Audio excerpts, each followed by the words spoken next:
Shalom Bapak Ibu yang dikasihi dalam Tuhan. Shalom. Shalom.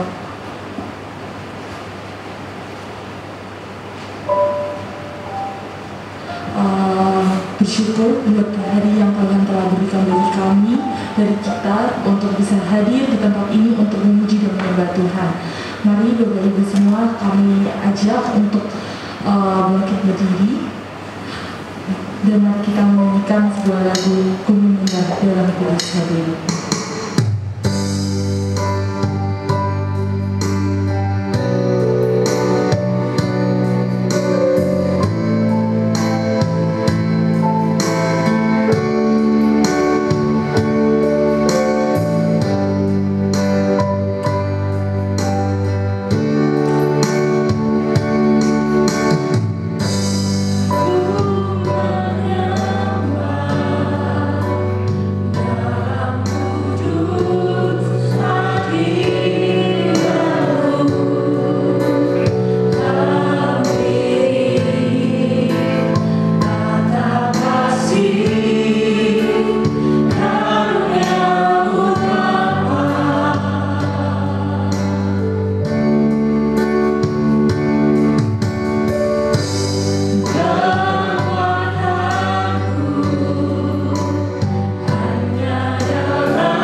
terlebih lagi Tuhan untuk memuji dan meninggikan Tuhan. Terima kasih Bapa, kami ucap syukur dalam nama Tuhan Yesus. Haleluya. Amin. Yang hari ini bersuka cita, boleh angkat tangannya, lambaikan. Hari ini penuh sukacita ya, karena firman Tuhan menjadi terang bagi jalan-jalan di dalam hidup kita. Mari kita pujikan firman Tuhan, berita baik kita puji.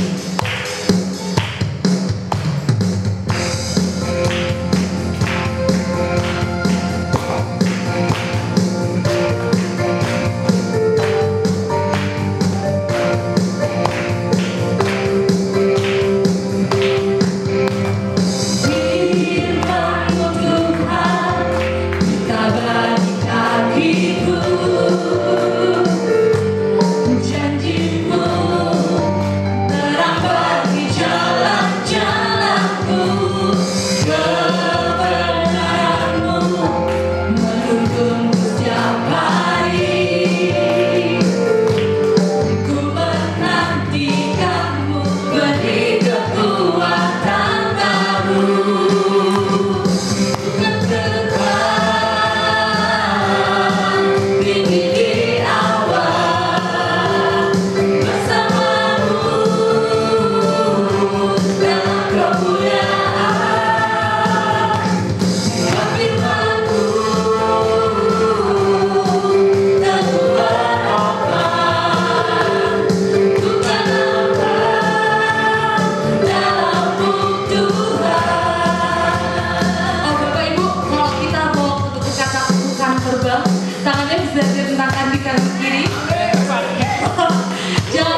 kembali untuk duduk.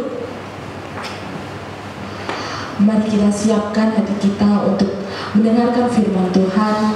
Mari kita lebih lagi sungguh-sungguh membuka hati kita, membuka pikiran kita, membuka telinga kita, agar setiap firman yang ditaburkan itu bisa menjadi berbuah dan di dalam kehidupan kita. Terima kasih. Mari kita pujikan satu pujian lagi, Bapa dari ketinggian tahtamu.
Mari Bapak Ibu kita berdiri bersama-sama, kita angkat kedua tangan arahkan kepada anak-anak yang Tuhan titipkan di tengah-tengah keluarga dan jemaat kita.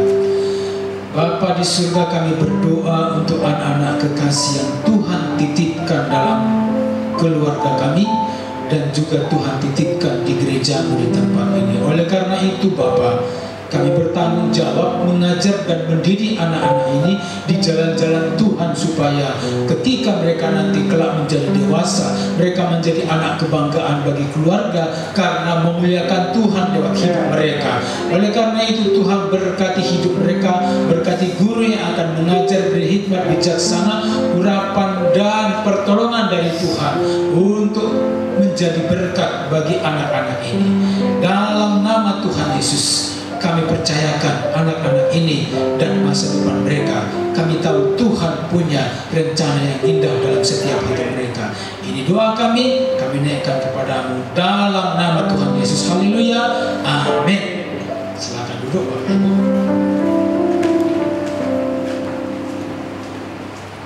Gurunya Ibu Grace kayaknya.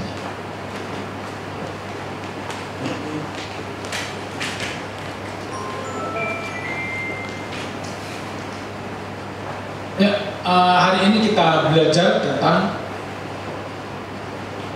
algoritma ya. Algoritma ini kalau saudara tidak terbiasa dengan media sosial, sedikit kurang paham, tetapi ini sangat-sangat mempengaruhi kehidupan setiap orang. Karena tentulah saudara ketika buka-buka Facebook, tiba-tiba saudara ditawari aplikasi yang sesuai dengan merek dan tipe HP saudara, betul? Betul ya? Lalu saudara bingung, kok dia tahu HP ku mereknya Xiaomi atau Xiaomi? Dari mana dia tahu? Kan kita nggak melapor ke Facebook. Dan ini cara kerjanya ini akan menolong kita juga nanti memahami cara kerja Tuhan dalam kehidupan kita. Nah, TikTok itu cepat viral karena menggunakan algoritma alam semesta. Nah, yang pertama kita belajar dulu apa itu algoritma. Algoritma, cara kerja algoritma alam semesta dan algoritma alam roh. Nah, yang pertama itu apa itu algoritma? Algoritma itu adalah prosedur sistematis untuk memecahkan masalah dalam matematis dalam langkah-langkah terbatas. Kemudian untuk manusia urutan logis pengambil keputusan untuk memecahkan masalah. Saudara tahu bahwa tidaklah gampang untuk membuat konten yang saudara sukai. Karena kalau saudara misalnya menemukan konten artinya setiap buka Facebook atau Instagram, kontennya itu nggak menarik sama sekali dengan saudara. Lama-lama saudara akan tutup Instagramnya, nggak mau buka HP lagi. Dan Instagram akan tutup, Facebook akan tutup, dan saudara akan berpengaruh dengan secara keseluruhan. Dan masalahnya adalah bagaimana menampilkan konten yang menarik bagi saudara dan saya. Karena sekarang ini, karena begitu menariknya konten media sosial dan media internet, beberapa orang menghabiskan waktu berjam-jam untuk memplototi HP-nya. Lalu yang paling populer sekarang itu TikTok. Dan yang viral di Facebook dan di Instagram juga itu hasil video dari TikTok. Mengapa? Padahal TikTok itu terakhir dibandingkan Facebook dengan Instagram. Nah, ternyata ini pembuat konten itu mempelajari rahasianya di mana, karena algoritma TikTok itu persis algoritma alam semesta. Jadi dia menampilkan konten-konten yang kita inginkan, dan cara kerjanya itu nanti kita belajar bersama-sama. Ini nanti pulang dari sini kita akan pintar membuat konten. Nah, algoritma internet dan media sosial adalah sama dalam memecahkan masalah untuk mengambil keputusan saat memunculkan konten atau video yang akan muncul di laman TikTok atau media sosial pengguna. termasuk saudara dan saya. Nah, cara kerja TikTok begini, saudara. Akun yang diikuti itu mempengaruhi nanti konten yang muncul di laman saudara. Akun kreator yang Anda sembunyikan, misalnya saudara tidak suka konten memasak, maka saudara akan sembunyikan atau mengabaikan. Berikut konten memasak nggak muncul lagi. Tetapi kalau saudara misalnya, dan ini perlu hati-hati, kalau saudara suka membuka konten-konten yang tidak pantas, maka konten itu akan selalu muncul di dalam laman saudara. Kemudian komentar yang telah kamu unggah, video yang Anda sukai atau bagikan, lalu video yang ditandai sebagai tidak tertarik, video yang dilaporkan tidak pantas, durasi video yang ditonton, video yang dibuat akun sendiri, ketertarikan pada konten organik atau berbayar. Saya dari dulu suka sekali melaporkan kalau ada konten yang tidak senonoh. Saya suka mengerjakan itu, karena apa? Karena kalau tidak, dia akan selalu muncul. Dan sudah banyak akun yang diblokir oleh Facebook karena saya laporkan penggunanya akunnya itu. Karena itu saudara sangat berbahaya. Jadi itu akan mempengaruhi konten yang muncul di dalam laman media sosial dan internet saudara. Kemudian cara kerja selanjutnya itu berdasarkan detail konten, isi caption pada video, pengguna suara dengan lagu atau yang trending, optimasi hashtag yang digunakan, efek video yang digunakan, video atau tema konten. Ini mempengaruhi. Kemudian yang selanjutnya, cara kerjanya itu detail akun saudara ya. Ini pemilihan bahasa pada perangkat, pengaturan negara atau domisili, tipe handphone yang digunakan, lalu kategori kesukaan atau interest video atau tema konten. Kok yang dibahas ini sih? Karena ini cara saya membuat saudara gampang mengerti firman Tuhan. Karena sekarang ini semua orang punya akun media sosial. Di sini ada yang nggak punya ya? Maksud saya kalau nggak punya silakan dipunyai. Nggak bayar loh. Akan sangat menolong. Saya banyak sekali ditolong dengan akun Facebook. Saya pernah ketinggalan dompet di pom bensin, ATM pom bensin Kaligaran. Dompetnya, ATM-nya, dompetnya tinggal saudara. Lalu sesudah saya pergi selama 2 jam, saya pergi ke tempat martabak, pergi jalan-jalan. Nanti pas bayar martabak baru ketahuan kalau saya tidak punya dompet. Dan sebelum saya ke tempat martabak itu ada beberapa tempat yang saya singgahin. Lalu saya mikir pusing 7 keliling di mana itu. Sampai akhirnya saya sadar kemungkinan di ATM. Saya kejarlah ke ATM. Dan saudara tahu, saya masuk ke ATM itu. Kalau sudah 2 jam mungkin nggak ada di situ. Sudah berganti-ganti orang. Dan anehnya, ada seorang pemuda yang sedang mengirim pesan di Facebook saya, mencari nama sesuai nama saya. Makanya saudara kalau buat nama di Facebook, buatlah nama yang benar. Saya buatnya asli loh, fotonya pun asli. Walben Sijabat. Kalau saudara mencari, saya nggak dapat nomor HP saya, saudara akan menemukan di Facebook maupun di Instagram itu, bahkan di Twitter itu Walben Sijabat. Fotonya asli. Saya tidak membuat nama-nama alay, misalnya Alben Cijabat atau apalah, Besti atau apalah, yang membuat orang tidak mengenali. Atau saya membuat foto saya itu foto apa ya, foto jahat, kamera jahat. Lalu yang keluar ke sana seperti Ariel Noah, lalu kan nggak ketemu. Nah, begitu dia lihat KTP, dia lihat SIM, dia ketik di Facebook Walben Sijabat, ketemu, dia kirim pesan di Messenger. Pak, dompet Bapak tinggal di ATM.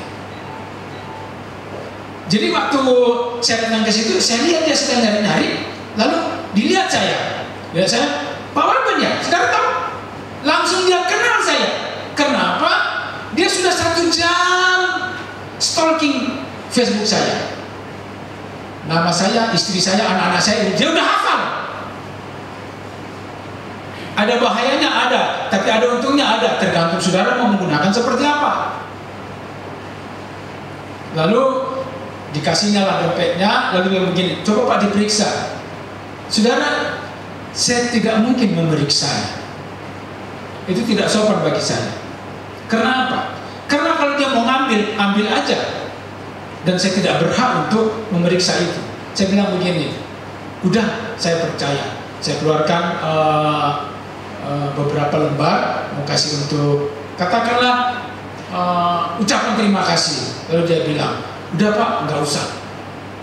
Saya paksa nggak mau dia. Untung nggak saya punya Facebook. Nah, saya bukan mempromosikan Facebook. Maksud saya, ada orang yang alergi dengan itu, tetapi jangan alergi amat. Kadang-kadang itu menolak. Nah, cara kerjanya itu seperti ini. Nah, sekarang, sederhananya konten yang muncul di laman kita adalah konten yang sesuai dengan minat kita. Berdasarkan apa? Ya ini cara mereka memeriksa minat kita itu interaksi, detail konten, dan detail akun kita. Karena kalau saudara misalnya berusia 20 tahun, nggak mungkin yang ditampil di laman konten saudara untuk konten yang usia 50 tahun, yang manula, pasti tidak menarik. Tentulah yang muncul itu konten-konten yang masih untuk youth seperti itu. Nah, selanjutnya Galatia 6 ayat 7 dikatakan demikian. Jangan sesat, karena apa yang ditabur orang itu juga yang akan dituainya. Melalui ketiga hal tadi, apapun yang kita sukai, bagikan, komen, sering dilihat, lalu detail milik kita, itu akan mempengaruhi konten yang masuk atau yang ditawarkan di laman, di media sosial kita.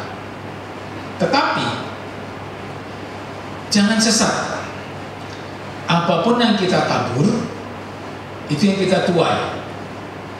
Jadi saudara jangan merasa bahwa hobinya melihat konten-konten yang tidak pantas, lalu saudara ngakunya mau hidup benar, kan nggak cocok. Katanya aku mau hidup sempurna, tetapi yang disukai sama sekali nggak ada sempurna-sempurnanya, nggak ada bagus-bagusnya. Jadi harus sesuai yang kita sukai dengan yang kita minati di gereja maupun di rumah, di ruang publik maupun di ruang tersendiri, baik dengan orang lain maupun waktu sendirian. Itu yang disebut dengan integritas. Nah, interaksi, like, share, dan komen sering dilihat milik kita. Kemudian kalau kita menyukai konten rohani, maka konten yang sama akan muncul di laman kita setiap hari.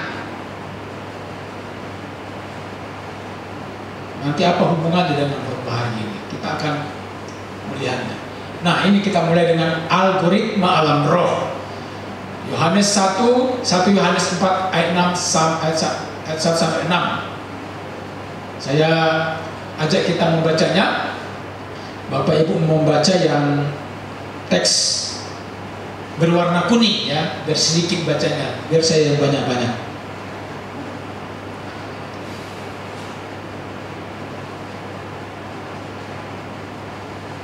Oke, apa tambahan?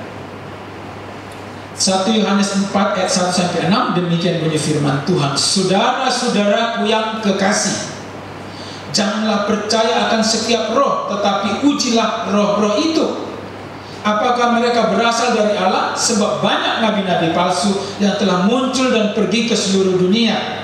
2.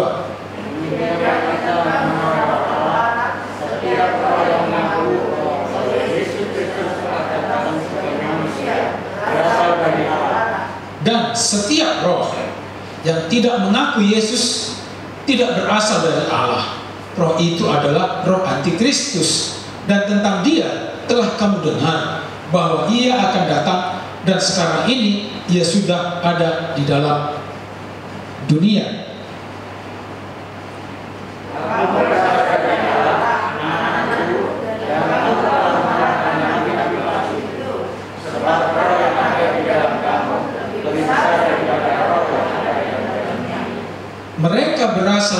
dunia. Sebab itu mereka berbicara tentang hal-hal duniawi dan dunia mendengarkan mereka. Kami berasal dari Allah, dan siapa mendengar, ia mendengarkan kami. Dan siapa yang berasal dari Allah, ia mendengarkan kami. Itulah namanya. Ya, terima kasih. Demikian pembacaan firman Tuhan. Algoritma alam roh dikatakan bahwa yang pertama kita harus menguji setiap roh. Saudara dan saya ketika percaya kepada Yesus yang adalah Tuhan dan Juru Selamat, pada saat yang sama Roh Kudus tinggal di dalam hidup saudara, dan roh itu akan menolong saudara untuk membedakan roh. Itulah sebabnya ketika saudara mendengarkan khotbah, kalau ada khotbahnya itu yang menurut saudara kok aneh ya, biasanya itu roh yang memberikan sinyal di dalam hati saudara, kok ada yang aneh ya. Dan saudara tidak perlu sekolah untuk melakukan itu, karena Roh Kudus yang akan menolong. Jadi yang penting kalau saudara merasa kok ada yang ganjel, ada yang gak pas, saudara tinggal cross check aja dengan Alkitab. Lalu yang kedua, cross check dengan hidup orang itu. Karena firman Tuhan, dari buahnya kamu mengenal pohonnya. Orang bisa aja ngomong rohani, rohani, rohani, dan rohana, tapi praktek hidupnya kalau nggak sama, ya udah nggak usah dikenal. Segampang itu. Kemudian ini yang anak Allah mengaku Yesus adalah Tuhan. Nah, mengaku Yesus adalah Tuhan ini bukan sekedar pengakuan di mulut, bukan sekedar percaya di dalam hati toh, tetapi dibuktikan dengan perbuatan. Nah, dari mana kita tahu? Ini melalui keputusan-keputusan yang diambil. Karena kalau orang mengatakan Yesus adalah Tuhan dalam hidupku, tapi dalam perbuatannya sedikit pun tak tercerminkan bahwa Yesus adalah Tuhan. Dalam mengambil keputusan-keputusannya itu kelihatan bahwa oh, Yesus adalah Tuhan dalam hidupnya.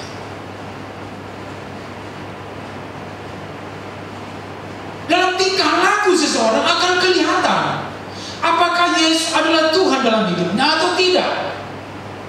Kalau dia hobi berbohong, hobi melakukan hal-hal yang tidak pas, mempermalukan Tuhan, apakah Kristus adalah Tuhan dalam hidupnya? Perlu dipertanyakan. Kemudian kesukaannya mendengarkan firman Allah. Kalau dengar khotbah aja nggak suka, saudara, saya dulu ketika merintis gereja di salah satu desa di Sumatera Utara, saya khotbah, lalu beberapa kali saya perhatikan, setiap kali saya khotbah ada seorang remaja yang gelisah kalau mendengarkan firman Tuhan. Dia gelisah, lalu sikit-sikit pergi ke toilet. Bukan berarti saudara kalau pas pergi ke toilet lalu saya sedang menyindir, itu bukan itu ya. Kalau saudara memang sedang kebelet dan harus ke toilet, silakan ke toilet. Tetapi bukan berarti saudara pas khotbah 3 kali ke toilet pasti ada yang salah dengan hidupmu. Nah, anak remaja ini memang dia gelisah. Dia 2 kali, minimal 2 kali dia keluar masuk kalau saya khotbah. Nah, satu ketika ada doa semalaman, kita buat doa puasa. Lalu pas ada sesi konseling curhat, saya bilang begini sama dia, kayaknya kamu masih punya jimat. Lalu saya hanya feeling aja, saya juga nggak sok tahu, nggak mengarang, hanya saya pikir ada yang salah dengan orang ini. Lalu saya sudah mendapat informasi berdasarkan pengamatan dan survei, orang itu kalau punya simpanan biasanya tidak nyaman mendengar firman Tuhan. Jadi saya hanya menebak saja, kebetulan betul. Lalu saudara, dia kaget, mukanya marah, dari mana bang tahu? Nah, saya kan juga kan perlu penjelasan kenapa saya tahu. Dan saya tidak boleh membuat ngeles atau alasan yang dibuat-buat. Saya cuma guyon bilang begini, Tuhan kan maha tahu, aku ini kan hambanya, setidaknya serba tahu. Oh, dia semakin grogi, akhirnya dia ngaku, oh iya, dikeluarinlah jimatnya tadi. Dikeluarin, lalu ternyata bukan cuma jimat, ada banyak sekali penjaga badan dalam dirinya, padahal dia masih remaja. Lalu dikeluarin semua karena dia takut. Bang Walden ternyata tahu, kan gitu. Jadi dia takut kalau saya ngomongin semua. Daripada saya ngomongin, suruh keluarin, mending dia buat pengakuan. Dikeluarin sama dia, lalu kita doakan, kemudian kita bakar. Dan puji Tuhan, sejak saat itu dia dilepaskan, lalu dia menjadi orang yang sangat penurut, dan kalau mendengarkan firman Tuhan, dia sudah mulai merespon dan menyenangi firman Tuhan. Jadi anak Tuhan itu mengakui Yesus adalah Tuhan, lalu mendengarkan firman Tuhan, menyukai firman Tuhan, lalu mengalahkan roh duniawi, bukan dikalahkan oleh duniawi. Jadi kita sebagai orang Kristen harus punya kemampuan menolak. Misalnya seperti saya kan baru hampir 1 tahun di Kaliwungu itu udah diminta menjadi ketua RT. Lalu saya tahu kalau saya jadi ketua RT, kan udah saya lihat di RT-nya kerjanya seperti apa. Itu tengah malam dimintain tolong, bahkan kadang-kadang RT ada warga minta tolong ke saya, Pak Wabang bisa pinjam mobilnya, mau kemana? Mau ke Sukoharjo. Saya waktu itu nggak tahu Sukoharjo itu di mana, saya pikir cuma di sekitar Kaliwungu. Sukoharjo itu di mana? Ya masih Jawa Tengah ya, sekitar Kendal. Gitu ngomongnya, saudara. Lalu saya pikir cuma dekat. Ya udah, saya nganter kan gitu. Ternyata perjalanannya 1 kali pergi itu 1,5 jam. Itu seperti ke Solo ternyata. Pulang pergi 3,5 jam, lalu kami berangkatnya itu jam 11 malam, pulangnya ya hampir pagi. Sudah pagi lah seperti itu. Nah, berdasarkan kerelaan saya waktu itu menolong warga, ini warga ini mengira ya wis toh, Pak Walden kui pendeta, jadikan RT saja, kita lebih gampang nanti ditolong. Seperti itu. Lalu saya bilang, waktu itu kebetulan kan sedang ada pelayanan di Solo. Nah itu alasan saya kan punya pelayanan di Solo Pak, jadi saya nggak bisa di sini, kemungkinan saya akan banyak keluar. Jadi karena RT itu ya kayak gembala di satu RT lah, di RT itu, daerah RT itu yang gembalanya itu ya ketua RT. Jadi saya tidak mau, karena saya mau gembala di sini bukan gembala di sana. Amin. Jadi punya kemampuan melakukan itu. Nah, coba kalau saya misalnya mau memborong semua, harus itu berkeren ketua RT, terima saja. Apa susahnya toh? Tapi kalau tidak punya kemampuan menolak, ya itu tadi, dikuasai oleh dunia, mengalahkan roh duniawi. Jadi semua tawaran-tawaran duniawi kita mampu menolak. Jadi kita merdeka. Itulah anak Tuhan yang selanjutnya.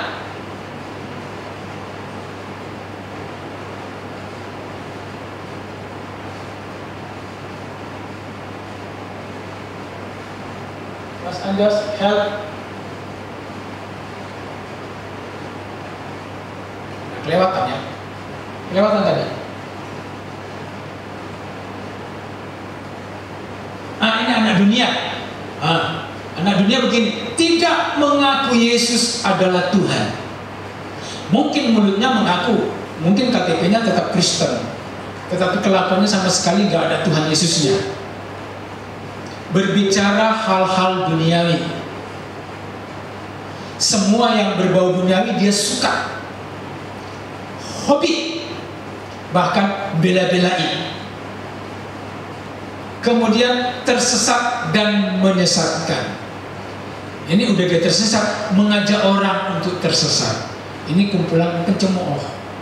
Kan orang tersesat itu kan mengajak orang untuk tersesat juga. Ketika dia tersesat lalu melihat orang berjalan dalam kebenaran, dia nggak suka. Ngapain kamu di situ? Di situ nggak ada kerennya sama sekali. Di sini loh, full musik, full lampu, full orang. Pendetanya di sini keren-keren. Di gereja kami sering mengundang artis. Nah, saudara tahu bahwa orang yang kecanduan agama suka sekali kalau ada artis masuk ke agamanya. Saya dari dulu nggak begitu, bukan nggak suka ya, nggak pengaruh kalau ada artis bertobat. Biasa aja. Bedanya apa sih? Apalagi artis itu ganti agama itu seperti ganti baju. Lalu ngapain dibangga-banggain? Nggak Kristen, nggak Islam, kelakuannya sama. Kalau ada artis pindah agama, oh jadi artis lagi, artis rohani itu jadinya tuh undang ke sana kemari. Sampai satu ketika saya mendengar, bukan saya tidak suka dengar gosip, tetapi itu ada orang bercerita tentang seorang artis yang kalau diundang bersaksi, itu kebetulan waktu itu bersaksi di Surabaya, dia punya persyaratan, ibunya harus ikut dan harus nginap di hotel seperti apa, lalu kalau dia belanja harus ditemenin plus dibayarin, lalu dia harus makan di restoran seperti apa, dia buat kriterianya. Nah, kalau ketika dia masuk di restoran itu, katanya dia mesennya banyak, dimakan semua. Lalu satu ketika dia sesudah makan, dia pergi ke toilet, ke restroom, lalu ada yang melihat, ternyata dia semua dimuntahkannya lagi.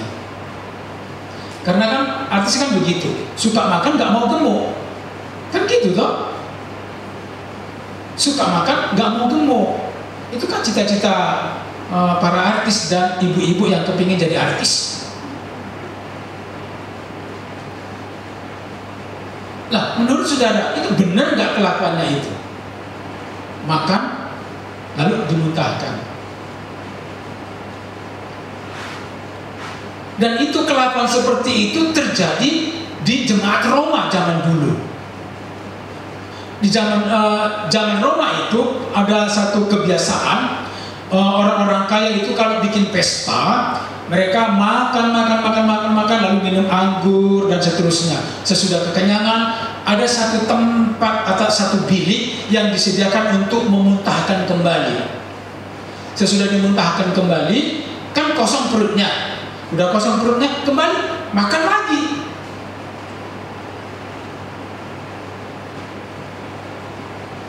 Itulah sebabnya di Alkitab diharamkan pesta pora. Karena konteks pesta pora dalam Alkitab adalah konteks yang seperti itu.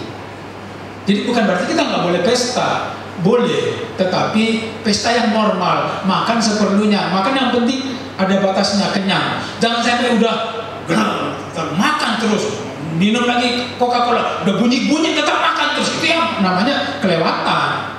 Bahkan kan nggak sopan toh.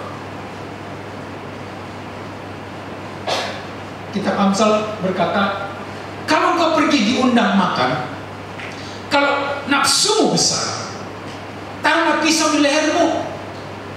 Supaya apa? Ya supaya rakusnya nggak usah ditunjukin.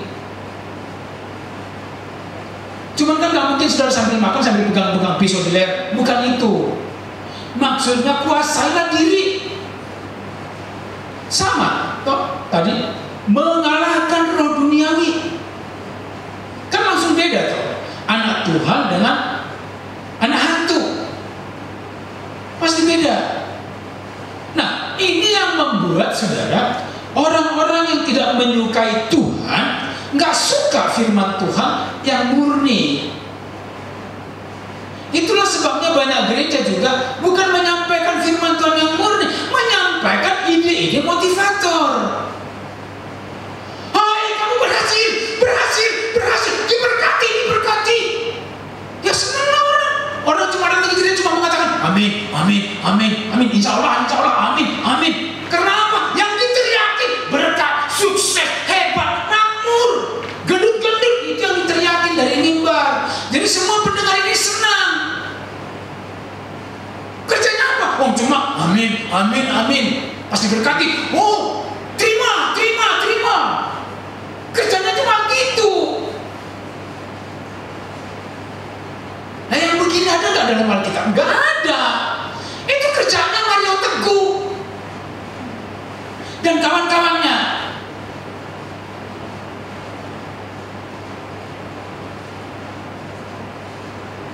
Kalau nggak berhasil, diulang lagi. Tidak ada kata gagal. Karena gagal itu adalah sukses yang tertunda. Karena gendut itu adalah kurus yang tertunda.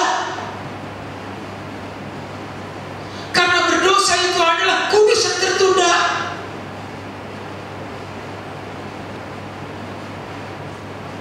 Nah kapan kita menjadi orang yang bersedia hidup kudus meskipun kita mengalami berbagai-bagai tekanan?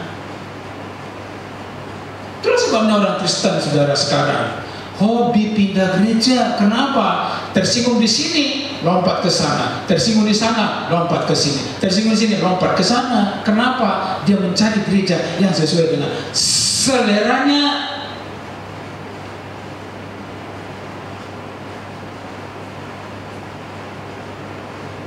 Nah, 1 Korintus 15 ayat 33 berkata, janganlah kamu sesat. Perhatikan, janganlah kamu sesat. Pergaulan yang buruk merusakkan kebiasaan yang baik. Lingkungan pergaulan yang buruk sangat mempengaruhi kebiasaan kita. Kalau teman-teman kita adalah pemabuk, sangat mungkin kita akan menjadi pemabuk dan seterusnya. Meskipun ada kemungkinan kita tidak terpengaruh, tetapi berapa lama kita akan bertahan. Batu kalau ditetesin air setiap hari pasti jebol juga. Itulah sebabnya saudara, mulai sekarang perhatikan kelompok pergaulanmu. Kalau ada di antara pergaulanmu itu yang toksik, beracun, ya udah menyingkir, gak usah ditemani.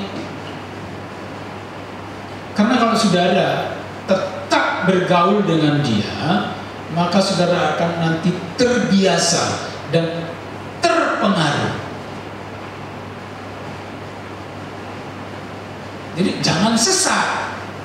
Teman-teman yang sesat pada akhirnya akan menyesatkan saudara dan saya. Saya buat quote begini: lebih baik sendiri daripada bersama dengan orang yang salah. Karena kalau saudara sendiri, pergumulannya sedikit. Tapi kalau bersama dengan orang yang salah, saudara harus menjaga perasaan, toleransi, dan seterusnya. Lalu saudara susah mengambil keputusan untuk hidup benar. Bukan berarti saudara menjadi orang Kristen harus pergi ke sebuah gua lalu bersemedi di sana. Bukan seperti itu. Tetapi untuk bergaul saudara, berteman, pilihlah orang-orang yang mendukung saudara hidup benar. Selanjutnya, sebab itu orang fasik tidak akan tahan dalam penghakiman. Begitu pula orang berdosa dalam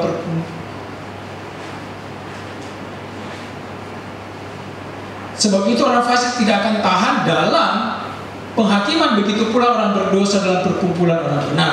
Nah, kalau sudah terpengaruh, akhirnya tidak suka hal-hal yang baik dan berkenan kepada Allah. Kemudian mencari komunitas yang sesuai dengan karakter yang buruk tadi. Karena karakter buruk saat melakukan kesalahan bahkan tidak merasa itu salah.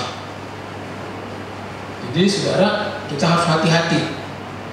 Kalau sudah berteman dengan orang yang berbuat salah gak apa-apa, nanti saudara ketika tidak melakukan hal yang sama, saudara diketawain. Kamu ini kok sok suci toh? Bayangkan belum suci aja dibilang sok suci, apalagi udah suci beneran, saudara. Matius 7:6 dikatakan demikian. Jangan kamu berikan barang yang kudus kepada anjing dan jangan kamu melemparkan mutiaramu kepada babi, supaya jangan diinjak-injaknya dengan kakinya lalu ia berbalik mengoyak kamu. Ini firman Tuhan yang mengatakan. Dan ini kalau dalam Alkitab ini tulisannya merah, artinya ini diucapkan langsung oleh Tuhan Yesus. bukan apa yang didengar, bukan yang disampaikan oleh para murid berdasarkan pengajaran Yesus. Ini Yesus sendiri yang mengatakan seperti itu. Nah, bagi orang-orang dalam level ini tidak ada gunanya memberitakan kebenaran karena akan dibuang dan diinjak-injak. Nah, saudara ngotot ngomong seperti itu, saudara dimusuhi. Masih ingat Billy Graham ketika menemui Marilyn Monroe? Tuhan mengutus aku untuk menyampaikan kabar baik kepadamu. Aku nggak butuh Tuhan Yesusmu, pergilah. Dia bukan menghina Billy Graham sebenarnya. Dia menghina Tuhan yang diberitakan oleh Billy Graham. Lalu tidak lama kemudian dia meninggal. Overdosis. Nggak butuh Tuhan. Jadi kita jangan pernah punya perasaan, pikiran, dan niat untuk tidak menyukai firman Tuhan. Nah, saya mau tanya, kalau ada monyet suruh milih uang 20.000 dengan pisang, milihnya yang mana? Oke, dinaikkan 50.000. Kok tahu, Pak? Tetap pisang. Nah, kalau satu meja tetap pisang. Bukankah orang yang tidak menyukai firman Tuhan sebenarnya berkelakuan sama? Ditawari duit, ditawarin mamon dengan ditawarin hidup kekal. Padahal mamon berapa lama? Lah, mudah-mudahan insya Allah di sini nggak ada yang berkelakuan seperti monyet. Jangan tersinggung loh, karena di sini kan nggak ada.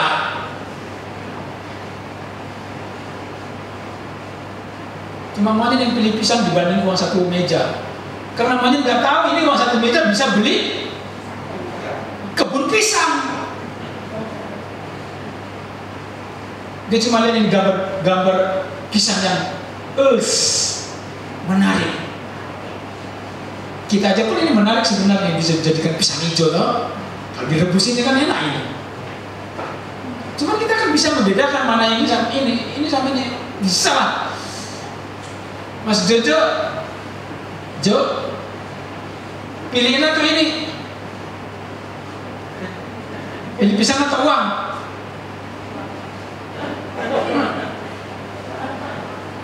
Sudah ada ngerti kok. Masa kita nggak ngerti? Anak-anak tahu uang segini bisa lebih banyak pisang. Nah, tinggal kitanya konsepnya seperti apa. Kalau kita cuma tertarik dengan pisang pak, ya itu media sosial kita pun akan dipenuhi dengan pisang. Pisang Ambon, pisang Raja, pisang apa, pisang hijau, semua model pisang akan keluar. Karena kita itu yang kita sukai. Nah, mengaku Yesus adalah Tuhan, mendengarkan firman Allah dan mengalahkan roh duniawi.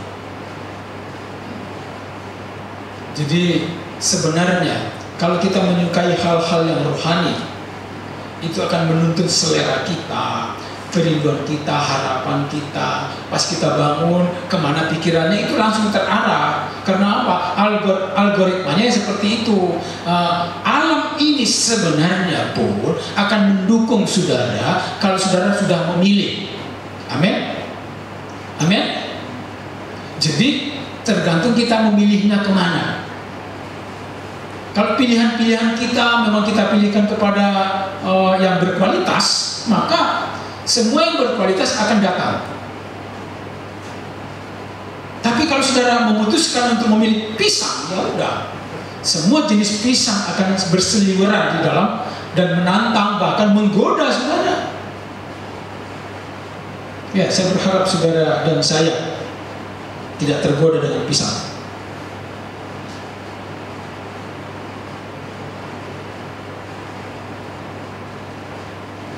Anak dunia tidak mengaku Tuhan dan bersemangat dengan hal-hal duniawi, tersesat dan menyesatkan. Mari kita berdiri bersama-sama. Kita akan menyanyikan Bapa, dari ketinggian tahtamu kau selidiki setiap kalbu.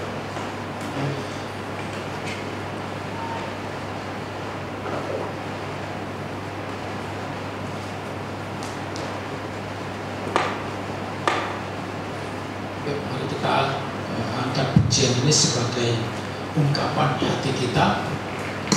Kita bersedia diperiksa oleh Tuhan, dan kita punya ketetapan hati untuk mencari kehormatan Tuhan saja.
Bersedia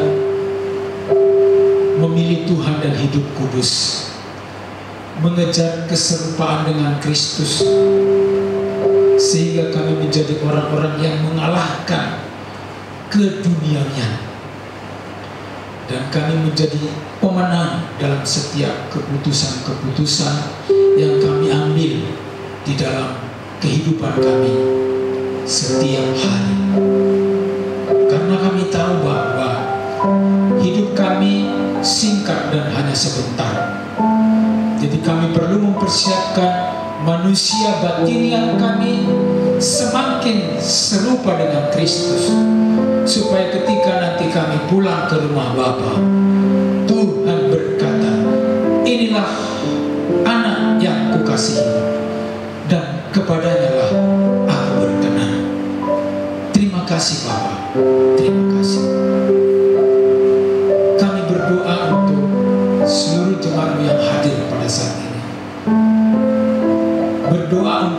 pekerjaan mereka, usaha mereka, rumah tangga mereka, anak-anak, suami istri, orang tua, sanak famili. Tuhan, kami berdoa supaya Allah campur tangan dan memberkati setiap kehidupan kami, sehingga apapun yang kami kerjakan Tuhan buat berhasil dalam nama Tuhan Yesus. Apapun yang kami usahakan Tuhan buat bertambah-tambah di dalam nama Tuhan Yesus. Karena kami akan menggunakan setiap berkat yang Tuhan percayakan kepada kami untuk membangun persahabatan, untuk mengumpulkan harta di surga. Lewat hidup kami akan memberkati orang-orang lain, keluarga kami, gerejamu, dan setiap orang yang bertemu dengan kami akan menjadi berkat bagi mereka.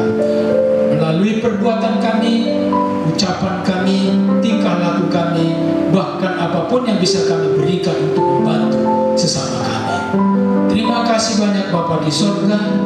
Terima kasih, kami berdoa untuk bangsa dan negara kami, berdoa untuk semua umat Kristen dan hamba-hamba Tuhan yang melayani dan beribadah sepanjang hari ini, baik yang beribadah tatap muka maupun secara online. Tuhan memberkati mereka semua. Kami berdoa untuk kota Semarang dan Jawa Tengah, tempat di mana kami berada. Tuhan juga memberkati. Terpuji Engkau ya Bapa, memberkati gereja di tempat ini. Tuhan tolong supaya jemaat-Mu menjadi berkat dan menjadi saksi, sehingga lewat kehidupan jemaat-Mu di tempat ini, orang lain melihat ada Kristus yang hidup dan dimuliakan, dan mereka akan tertarik juga datang beribadah di tempat ini. Terpuji Engkau ya Bapa, memberkati semua kami yang sudah melayani, yang bermain musik, menjadi WL, menjadi singa, menyampaikan firman Tuhan, dan menjadi operator multimedia, dan semua kami terlibat di tempat ini. Tuhan memberkati kami. Bahkan hotel dan tim manajemen, pemilik hotel ini juga Tuhan memberkati. Terpuji Engkau ya Bapa, sebentar kami akan pulang ke tempat kami masing-masing. Tangan Tuhan menaungi dan menyertai kami dan memberkati kami dalam nama Tuhan Yesus. Mari jemaat yang dikasihi Tuhan, angkat kedua tanganmu, arahkan hatimu kepada Allah. Pulang dan terimalah berkat Tuhan. Pulang dan jadilah berkat dimanapun engkau berada, karena berkat Tuhan menyertai engkau. Damai sejahtera dari Allah Bapa, pengorbanan dan cinta kasih dari Tuhan Yesus Kristus, serta persekutuan, pertolongan dan pimpinan Roh Kudus menyertai kita mulai sekarang sampai Maranatha, Tuhan Yesus datang kedua kali. Haleluya, amin. Kami memuji Tuhan.